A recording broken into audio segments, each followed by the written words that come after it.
వేదిక పైన ఉన్న మాజీ ఎమ్మెల్యే శ్రీ తెలుగుదేశం పార్టీ నాయకులు వర్మ గారు, party spokes person, Telugu Desam party spokes person, అలాగే బుర్రా కృష్ణరాజు గారు భారతీయ జనతా పార్టీ తరపు నుంచి భారతీయ జనతా పార్టీ నాయకులు, తంగెళ్ళ ఉదయ్ శ్రీనివాస్ గారికి జనసేన పార్టీ తరపు నుంచి, అలాగే ఇక్కడ ఈ హాల్లో సమావేశమైన తెలుగుదేశం పెద్దలందరికీ, నాయకులందరికీ, భారతీయ జనతా పార్టీ నాయకులందరికీ, జనసేన పార్టీ నాయకులందరికీ, వీర మహిళలకి, ప్రతి ఒక్కరికి పేరు పేరున నా హృదయపూర్వక నమస్కారాలు. మనస్ఫూర్తిగా మీ అందరికీ ఆహ్వానం పలుకుతా ఉన్నాను. కొంచెం వెనకలు కూర్చుండి సార్, వెనకాల కనిపించకుండా ఉంటాను. చాలా రోజుల నుంచి ముఖ్యంగా తెలుగుదేశం నాయకులందరికీ, కార్యకర్తలందరికీ నేను చాలా రోజుల నుంచి మనసిప్పి పంచుకోవాలనుకుంటా ఉన్నాను. ఇది చాలా రోజుల నుంచి ఎప్పుడన్నా సరే ఇలాంటి సమయం సందర్భం వచ్చినప్పుడు నేను ఎందుకు మన తెలుగుదేశం పార్టీకి నిలబడ్డాను, దేనికని చెప్పడానికి మనసిప్పి చెప్పుకోవాలి మీ అందరికీ అని అనుకున్నాను. అంటే నేను ఎలాంటి వ్యక్తిత్వం ఉన్నాడు అని చెప్పడానికి. పాలిటిక్స్లో సహజంగా మీ అందరూ నాయకులు, మండల స్థాయి నాయకులు, పంచాయతీ స్థాయి నాయకులు, మన పార్టీ ఎదగాలనుకుంటాం తప్ప వేరే పార్టీ ఎదగాలని అనుకోం. సహజం ఇది అందరికీ. మీరు ఒప్పుకుంటారు ఆ మాటకి? మన పార్టీ ఎదగాలనుకుంటాం తప్ప వేరే పార్టీ ఎదగాలనుకోం. కానీ నాకు చంద్రబాబు గారి మీద చాలా అపారమైన గౌరవం మనస్ఫూర్తిగా. ఎందుకంటే ప్రతి నాయకుడితోటి మనకి ఇష్టపడే అంశాలు ఉంటాయి, విభేదించే అంశాలు ఉంటాయి. ఆయనతో నాకు విభేదించే అంశాలు తక్కువ, సమ్మతి తెలిపే అంశాలు ఎక్కువ నాకు. కాకపోతే ఒకసారి సహకారం, సంఘర్షణ మధ్యలో సరైన మాట తీరు లేకపోతే, సరైన మనం కూర్చొని సమన్వయపరిచే వ్యక్తులు లేనప్పుడు కొంచెం ఇబ్బంది గురవుతుంది. 2014 కూడా ఆ రోజు నేను ఏ కండిషన్స్ లేకుండా, ఒక్క పదవి ఆశించకుండా, ఏం ఆశించకుండా అన్కండిషనల్గా తెలుగుదేశం పార్టీ, మన భారతీయ జనతా పార్టీ గెలవాలని చెప్పి జనసేనని పెట్టి కూడా, అప్పటికి ఒక 10 మందిని అభ్యర్థులు నిలబెట్టగలిగే స్థాయిలో ఉండి కూడా ఎందుకు పెట్టలేదంటే సంపూర్ణంగా నా స్థాయి నుంచి సంపూర్ణంగా గెలవాలి, మీరందరూ అలయన్స్ బాగుండాలి, అలయన్స్ బాగుంటే ఆటోమేటిక్గా మేము బాగుంటామన్న ఆలోచనతో 2014లో మనస్ఫూర్తిగా రోజున ఒక్క పదవి ఆశించకుండా తెలుగుదేశం పార్టీ మన భారతీయ జనతా పార్టీకి చేసి పెట్టాను. ఆ రోజున మొన్న జైల్లో ఉన్నప్పుడు చాలా అకారణంగా ఆయన జైల్లో పెట్టినప్పుడు, ఎలాంటి విషయం లేకుండా జైల్లో పెట్టినప్పుడు నాకు చాలా బాధ కలిగింది. ఆయన వెళ్తా ఉంటే చాలామంది రోడ్డు మీద, అన్న ఆయన బంధించేశారన్న, ఆయన కూర్చోబెట్టి జైలు నుంచి బయటికి తీసుకురండి అన్న అని చెప్పి ప్రతి ఒక్క తెలుగుదేశం తమ్ముడు నా దగ్గరికి వచ్చి దారి పొడుగుతో మాట్లాడుతుంటే చాలా కదిలించేసింది.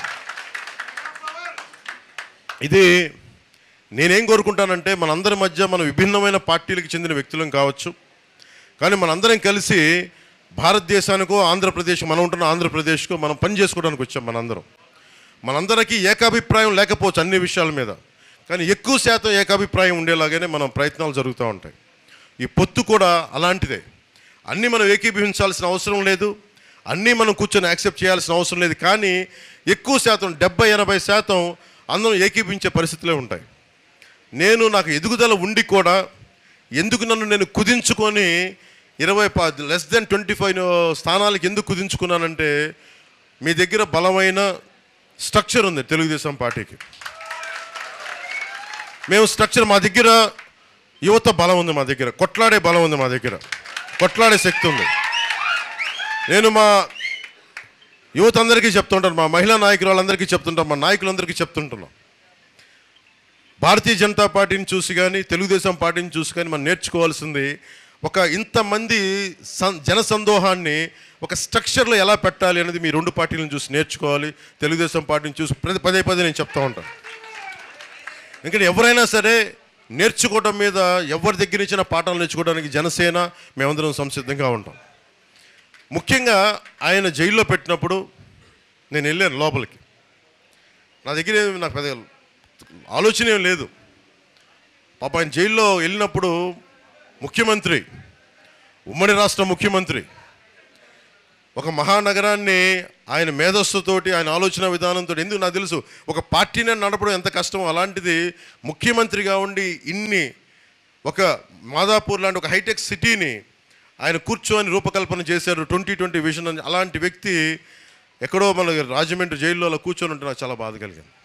వెళ్ళి లోపలికి వెళ్ళి మొత్తం అన్ని ఆ సెక్యూరిటీ మెజర్స్ అన్ని తట్టుకొని లోపలికి వెళ్ళి ఆయన చూస్తుంటే ఒకప్పుడు అందరికీ ఈయన్ని జైలు పట్టిన ముఖ్యమంత్రి గారికి ఇలాంటి దుస్థితి కలిగింది. నేనేం చేయగలను ఆలోచించాను. బయట పార్టీ వాడిని, నేను తెలుగుదేశం పార్టీ వ్యక్తిని కాదు, కానీ నాకు మీ నాయకుడు తాలూకు బాధ, మీ అందరి బాధ నన్ను చాలా చాలా తాకింది. నేను చేయగలిగేది ఏంటి? నేను చేయగలిగేది ఏమనుకున్నానంటే మనందరం కలిసి ప్రజాస్వామ్యాన్ని కాపాడాలి. మనందరం కలిసి వైసీపీ రాక్షస పాలన నుంచి ఆంధ్రప్రదేశ్ని విముక్తి కలిగించాలి. నా వంతు కృషి నేనేం చేయగలను? సహజంగానే పొత్తు ఇలాంటి పరిస్థితుల్లో, ముఖ్యంగా మీ నాయకులందరికీ, తెలుగుదేశం నాయకుల మీ అందరికీ కూడా, సీనియర్లందరికీ తెలుసు, ఇలాంటి పొత్తులో ఆమ్ ట్విస్ట్ చేస్తారు. మాకు ఇన్ని సీట్లు కావాలి, మాకు ఇది కావాలి, అలా కండిషన్స్ పెట్టే పొత్తు ఉంటుంది ఎప్పుడు. నేను అవేం పెట్టుకోలేదు మనసులో. ముందు మీ నాయకుడు బయటికి రావాలి, చంద్రబాబు నాయుడు గారు బయటికి రావాలి అన్న ఒక్కటి తప్ప. ఎందుకంటే లెక్కలేసేవాడైతే వాడు పవన్ కళ్యాణ్ అవ్వడు. మనసుతో స్పందిస్తాను, మనకి తెలివితేటలతో స్పందించను, మనసుతో స్పందిస్తాను. కానీ నేను మనసుతో స్పందించినప్పుడు చాలామంది మా నాయకులు చాలా ఇబ్బందులు పడ్డారు. ఇప్పుడే మనకి మండపేట నుంచి కూడా లీలాకృష్ణ గారు సర్వేశ్వరరావు గారితో కూర్చొని మాట్లాడుతున్నాను. ఒకసారి ఆయన సర్వేశ్వరరావు గారు చెప్తా ఉన్నారు, మీరు చాలా పెద్ద హృదయంతో చేశారంటే లీలాకృష్ణ గారు అంటూ ఉన్నారు, ఆయన పెద్ద మనసుకి మేము కూడా నలిగిపోయామండి అని చెప్తా ఉన్నారు, సీటు కోల్పోయి. అలాగే ఈ పరిస్థితుల్లో వర్మ గారు కూడా ఇంత బలమైన నాయకుడు అయ్యండి,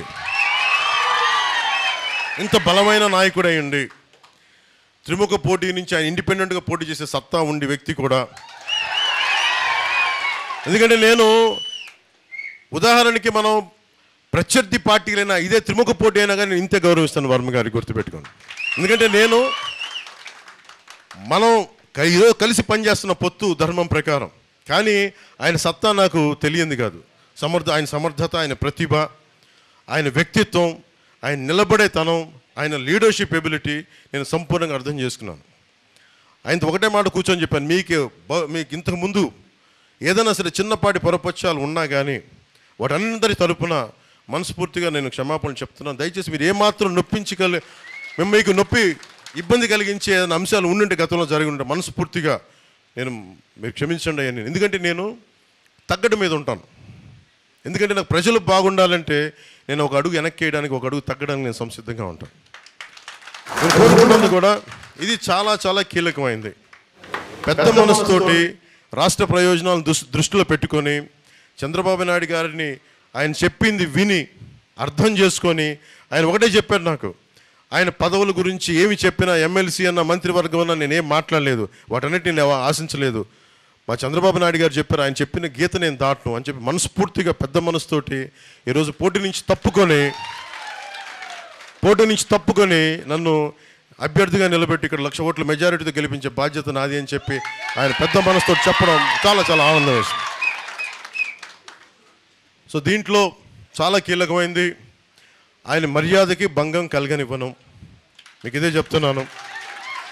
నేను ఇక్కడ ఎమ్మెల్యేగా మీరు గెలిపించినా కానీ ఆయన మర్యాదకు కానీ ఆయన గౌరవానికి కానీ నేను భంగం కలగనివ్వం. అలాగే మన పొత్తు ధర్మానికి ప్రతి మండలంలో ఉన్న ప్రతి తెలుగుదేశం నాయకులకి, ప్రతి బీజేపీ నాయకులు కూడా మీ గౌరవానికి, మీ అధికార దీనికి నేనేం భంగం కలగని. అందరం కలిసి పనిచేద్దాం, సమస్యల మీద ఉమ్మడిగా పోరాడదాం. అలాగే మనకి ఏలేరు కాలువ కానీ, సుద్దగడ్డ, వీటన్నిటికి కూడా కంబైన్డ్గా కూర్చొని ఆలోచిద్దాం తప్ప ఏ విధంగా కూర్చొని ఒంటెద్దు పోకడైతే నేను పోను. అందుకని మీరు మనస్ఫూర్తిగా ఈ రోజున వర్మ గారు మిమ్మల్ని అందరినీ కలవాలంటే మనస్ఫూర్తిగా మీ అందరికీ ఇక్కడ వచ్చిన ప్రతి ఒక్కరికి పేరున ప్రతి తెలుగుదేశం నాయకులకి, ప్రతి ఒక్క కార్యకర్తలకి, ప్రతి ఒక్కరికి మన భారతీయ జనతా పార్టీ నాయకులకి, జనసేన నాయకులు, ప్రత్యేకించి జనసేన పార్టీ తరపు నుంచి మీ అందరికీ మనస్ఫూర్తిగా నా కృతజ్ఞతలు తెలుపుకుంటాను.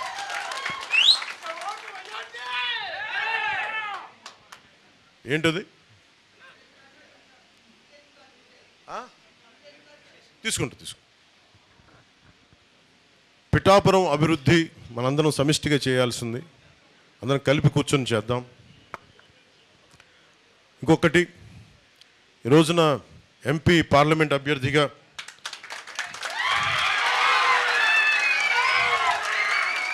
తంగెళ్ళ ఉదయ్ శ్రీనివాస్ గారిని జనసేన పార్టీ తరపు నుంచి నించోబెడుతున్నాం. జనసేన వర్మ గారు పాపం ఎంత త్యాగం చేశారు, మేము కూడా మా త్యాగాలు చెప్పాలి కదా మీకోసం. మేము ఎంత చేసాం. నన్ను పెద్ద నాయకులు మన భారతీయ జనతా పార్టీ పెద్దలందరూ అడిగారు ఢిల్లీలో, మాకు పార్లమెంట్ సీట్లు కావాలి అవి చెప్తే నేను చెప్పాను, నేను కావాలి నేను కుదించుకుంటాను, మీరు ఉండాలి పొత్తులో, ఆంధ్రప్రదేశ్కి మీరు రక్షణ కల్పించాలి అని తగ్గించుకుంటూ వచ్చాను. దాంట్లో భాగంగానే 3 సీట్లు అదనంగా కూడా మన భారతీయ జనతా పార్టీకి ఇవ్వాల్సి వచ్చింది. అంటే ఇవన్నీ ఎందుకు చెప్తున్నానంటే 3 పార్లమెంట్ల నుంచి 2 పార్లమెంట్లకు వచ్చాం.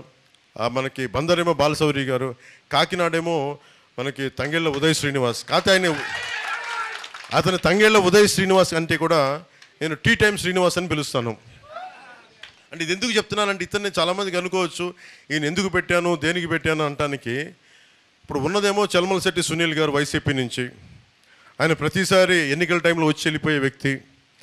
ఈయన దాదాపు ఒక 10 లక్షలు 2017లో ఇంజనీరింగ్ చేసి 2017లో ఒక 10 లక్షల పెట్టుబడి, ఒక సగటు మధ్యతరగతి రైతు కుటుంబం నుంచి వచ్చిన వ్యక్తి. ఒక 10 లక్షల పెట్టుబడితోటి ఒక టీ టైం, ఎక్కడ కాఫీ డే, బరిస్టా ఇలాంటివి కాకుండా చాలా చిన్నపాటి టీ షాపులు మన ఊళ్ళలో కూర్చొని మాట్లాడే, మోడీ గారు చెప్పినట్టు ఛాయ్ పే చర్చలాగా, మోడీ గారు చెప్పినట్టు ఛాయ్ పే చర్చలాగా మనం కూర్చొని టీ టైం మాటలు అని చెప్పి కూర్చొని అందరూ ఆ వయసులో అందరూ కూర్చొని విలాసాలకి వినోదాలకు వెళ్తుంటే ఈ యువకుడు మటుకు కూర్చొని నేను ఏదైనా సాధించాలని కూర్చొని ఒక చిన్నపాటి కాన్సెప్ట్ క్రియేట్ చేశాడు. ఆ కాన్సెప్ట్ ఏంటంటే కూర్చోబెట్టి మనకి బెరిస్టా లాగా కాఫీ డే లాగా మనం ఎందుకు మన సగటు పల్లెటూరులో మన ప్రాంతాల్లో మనం ఎందుకు పెట్టకూడదు. ఆ ఒక్కడి ఆలోచన 10 లక్షల పెట్టుబడితోటి కూర్చోబెట్టి రకరకాల తేయాకులు టీ ఆకులు తీసుకొచ్చి రకరకాల కాంబినేషన్స్ తనే కొంతమంది టెస్టర్స్ని పిలిపించుకొని కూర్చొని ఒకటే పని చేశాడు. అది చాలా టీ కాంబినేషన్స్ చేసిన తర్వాత 5-6 టీ కాంబినేషన్స్ పెట్టుకుని చిన్న కొట్టు పెట్టుకున్నాడు. తనే నడిపాడు, ముందు ఫ్రెండ్స్ అందరినీ పిలిచేవాడు. అలా కూర్చొని రాజమండ్రిలో పెట్టి అలా కూర్చొని నడుపుతూ ఉంటే ఇంకొకళ్ళు వచ్చి మాకు కూడా ఇలాంటి టీ షాప్ కావాలి, ఏం చేయాలంటే నేను మీకు టీ సప్లై చేస్తాను, మీరు ప్రెమిసెస్ చూపించండి అని. అలా స్టార్ట్ చేసిన 2017లో ఈ రోజున అది భారతదేశం మొత్తం మీద ఇంక్లూడింగ్ నేపాల్తో సహా, భవిష్యత్తులో ఇది దుబాయ్లో కూడా ఈరోజు అడుగుతూ ఉన్నారు, బంగ్లాదేశ్ దాకా వెళ్ళింది. ఇది దాదాపు 4000 అవుట్లెట్స్, టీ టైమ్ అవుట్లెట్స్ భారతదేశం అంతటా ఉన్నాయి. ఇది తనకి దాని వచ్చే అందరికి ఫ్రాంచైజ్ ఇచ్చేశాడు. మోడీ గారు చెప్పిన ఆత్మనిర్భర్ అవార్డు గ్రహీత ఇతను. దాదాపు 100కు పైగా అవార్డులు, బెస్ట్ ఎంటర్ప్రెన్యూర్, బెస్ట్ సిఇఓ, ఇలా తీసుకుంటే ఒక లిస్ట్ ఆఫ్ అవార్డ్సే ఉన్నాయి టీ టైమ్ ఉదయ్ గారికి. ఇది తను ఒక్కడే ఎదగడం కాదు, దాదాపు 25,000 మందికి ఉపాధి అవకాశం కల్పించాడు. తను చిన్న ఐడియా, 10 లక్షల రూపాయల పెట్టుబడితో పెట్టిన ఐడియా 25,000 మంది పైచిలకు వ్యక్తులకి అది ఉపాధి అవకాశం కల్పించింది. అలాగే దాంట్లో 1100 మంది, 4000 అవుట్లెట్స్ ఉంటే 1100 మంది మహిళలే ఉన్నారు. 1100 మంది మహిళలు అంటే ఇంట్లో ఉండి ఇంటి ముందే చిన్న వసారా ఉంటే వసారాలో టీ టైమ్ అని పెడితే అది వాళ్ళకి సెల్ఫ్ ఎంప్లాయ్మెంట్ అయిపోయింది. ఎందుకు చెప్తున్నా అంటే ఇలాంటి వ్యక్తి రేపొద్దున మన కాకినాడ పార్లమెంట్ అభ్యర్థిగా అయితే ఎంత అభివృద్ధి తీసుకురాగలడు అంటే తనకే కోసమే. అది కూడా నేను పిఠాపురం పంపించినప్పుడు తను కూర్చొని ఎమ్మెల్యేగా నేను చెప్పలేదు, అక్కడ ఉన్నాయి మళ్ళీ కూర్చోబెట్టి చాలామంది నలుగుతూ ఉన్నారు, కూర్చోబెట్టి మొత్తం సరి చేసుకొని నాకు స్ట్రీమ్లైన్ చేసిరా అని చెప్పి పంపించాను. సిన్సియర్గా చేశాడు, ఏం ఎక్స్పెక్టేషన్స్ లేవు. యాక్చువల్లీ నేను ఏం చెప్పానంటే 2029లో నువ్వు పని చేసుకుంటే అప్పుడు నీకు ఇస్తానంటే, కానీ అతని ప్రతిభని అతని సమర్థతని గమనించిన తర్వాత ఖచ్చితంగా ఇతన్ని ఈ ఎన్నికల్లోనే ఎంపీగా నిలబెట్టాలి. అంటే ఈయనకి చలమలశెట్టి సునీల్ గారికి ఒకటే తేడా, ఇతను 25,000 మందికి ఉపాధి అవకాశం కల్పించాడు, 1100 మంది మహిళలకి సెల్ఫ్ ఎంప్లాయ్మెంట్ కల్పించిన వ్యక్తి. ఈ రోజున బెస్ట్ ఎంటర్ప్రెన్యూర్ అవార్డు రేపు పొద్దున్నది ఎన్ని వేల కోట్లకి అది మనకి మార్కెట్, మనకి స్టాక్ మార్కెట్కి వెళ్తే తెలియదు భవిష్యత్తులో, అంత బలమైనది. అలాగే ఆత్మనిర్భర్ అవార్డు మోడీ గారు పెట్టిన సెల్ఫ్ రిలయంట్ ఇండియా, దాని అవార్డు గ్రహీత. ఇలాంటి వ్యక్తి బెటరా మనకి కాకినాడ పార్లమెంట్కి? లేదంటే చలమలశెట్టి సునీల్ గారు ఉన్నారు, ఆయన కూడా నాకు సన్నిహితుడే, ఫ్రెండే. అప్పుడప్పుడు కనిపించినప్పుడు నమస్కారాలు చెప్పుకుంటూ ఉంటాం. కానీ ఆయన ప్రతి ఎలక్షన్ ముందు వస్తాడు, ప్రతి ఎలక్షన్ తర్వాత వెళ్ళిపోతాడు ఆయన. అలా కాకుండా పైగా అతను ఎక్కడో బయట సంపాదించుకుంటాడేమో అని ఇక్కడికి వచ్చి జగన్ కోసం ఆయన ఇక్కడ మైనింగ్స్ మీద ఆయన కలెక్షన్ చేయడం ఆయన కంపెనీ చాలా బాధ కలిగించింది. ఇక్కడి నుంచి డబ్బు తీసుకెళ్ళిపోతున్నాడు కానీ అక్కడి నుంచి డబ్బు తెప్పించట్లా. ఇతను ఇక్కడి నుంచి సంపాదన సృష్టిస్తున్నాడు, ఉద్యోగాలు ఇస్తున్నాడు, ఉపాధి అవకాశాలు ఇస్తున్నాడు, 10 మంది గుండె ధైర్యంతో నిలబడే అవకాశం ఇస్తున్నాడు. అందుకని దీన్ని దృష్టిలో పెట్టుకోండి. పైగా వైసీపీ ఎంపీ చలమలశెట్టి సునీల్ గారు మంచి వ్యక్తి, కానీ ఎప్పుడు రాంగ్ పార్టీలో ఉంటాడు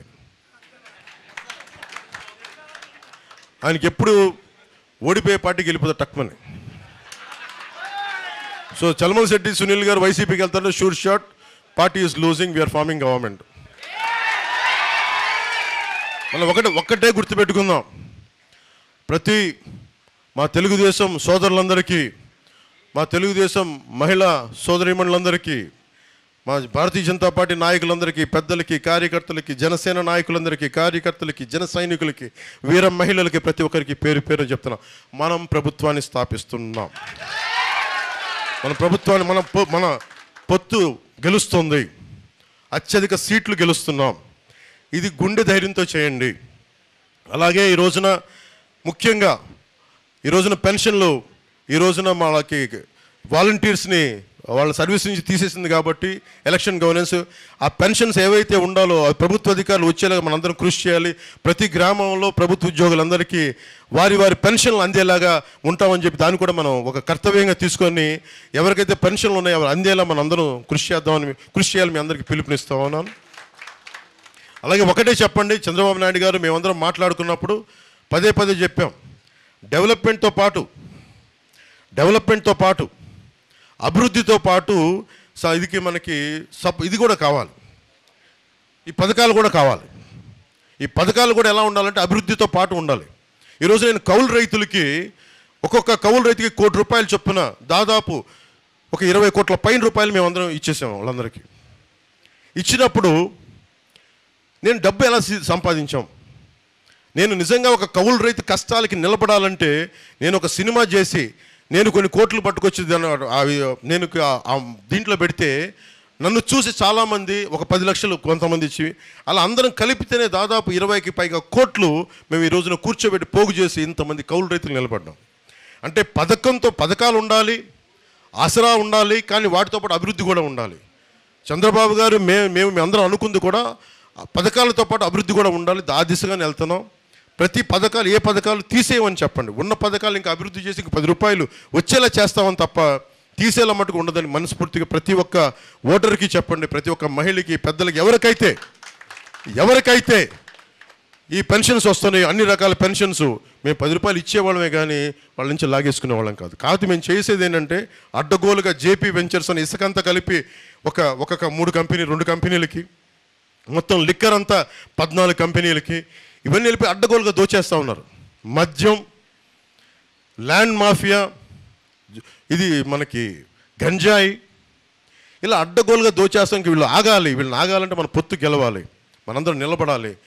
40 రోజులు కరెక్ట్గా మండలం రోజులు దుర్గమ్మవారి పూజలాగా, రంజాన్ ఉపవాసాలుగా 40 రోజులు మనకు తీక్షణంగా కనుక మనందరం కలిసి మనలో పొరపచ్చాలు లేకుండా మనకి కొట్టుకోకుండా, తిట్టుకోకుండా కలిసి కనుక మన ప్రభుత్వం వస్తుందని పనిచేస్తే మటుకు అందరం బాగుంటాం. అందరం ప్రభుత్వంలో భాగస్వామ్యం అవుతాం.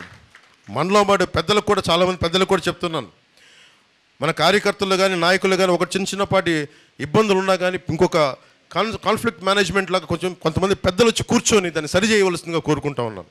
ఈ రోజున నేను పార్టీ తరపు నుంచి ఎలక్షన్ మానిటరింగ్ కమిటీ కింద నా రాజకీయ కార్యదర్శి హరిప్రసాద్ గారు, అలాగే మా కాన్ఫ్లిక్ట్ మేనేజ్మెంట్ హెడ్ అయిన మన శ్రీ అజయ్ గారు, అలాగే మర్రెడ్డి శ్రీనివాస్ గారు, పార్టీ ఉపాధ్యక్షుడు మహేందర్ రెడ్డి గారు, వీళ్ళందరినీ కూర్చోబెట్టి నేను మీ కమిటీ పెట్టండి. మీరు అందరూ ప్రతి చోట, ముఖ్యంగా మన తెలుగుదేశం నాయకులకి, మన కార్యకర్తలకి మధ్య, మన జనసేన నాయకులకి మధ్య ఏమాత్రం చిన్నపాటి ఇబ్బందులు వచ్చినా మీరు కూర్చొని సరిచేయండి, మీ దృష్టికి తీసుకొస్తున్నానని చెప్పాను.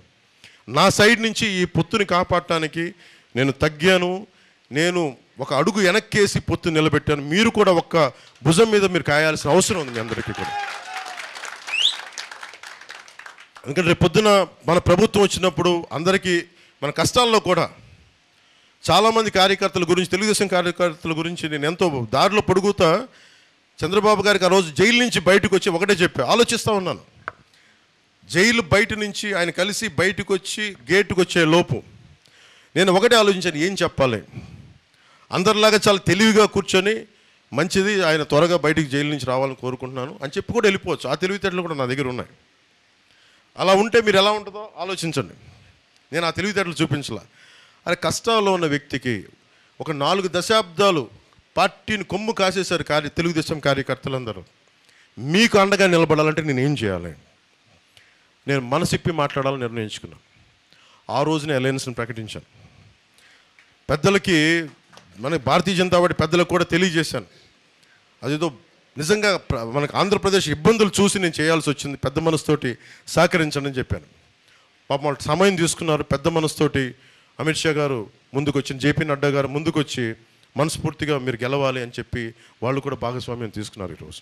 సో నేను కోరుకుంటుంది, మన ప్రభుత్వాన్ని స్థాపిస్తున్నాం.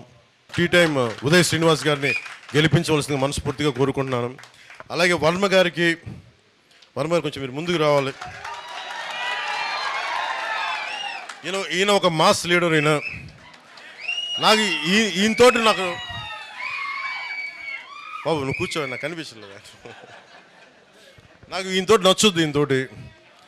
ఈయన ముఖస్థితి లేకుండా మాట్లాడతారు. ఈయన నిలబడి, అలాంటి వాడు నిలబడితే ఎంత గట్టిగా నిలబడతాడో నాకు తెలుసు. వారి అబ్బాయికి కూడా మనస్ఫూర్తిగా ప్రత్యేకమైన కృతజ్ఞతలు. జూనియర్ వర్మ గారికి. కృష్ణరాజు గారు మీరు రండి.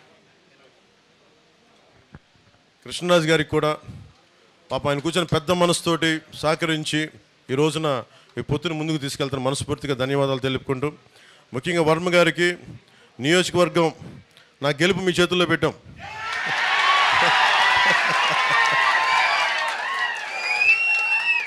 సో మనస్ఫూర్తిగా నాయకులు, తెలుగుదేశం నాయకులందరూ నేను ఒకటి చెప్తున్నా, గెలవాలంటే గెలవచ్చు, అలా కాదు కదా.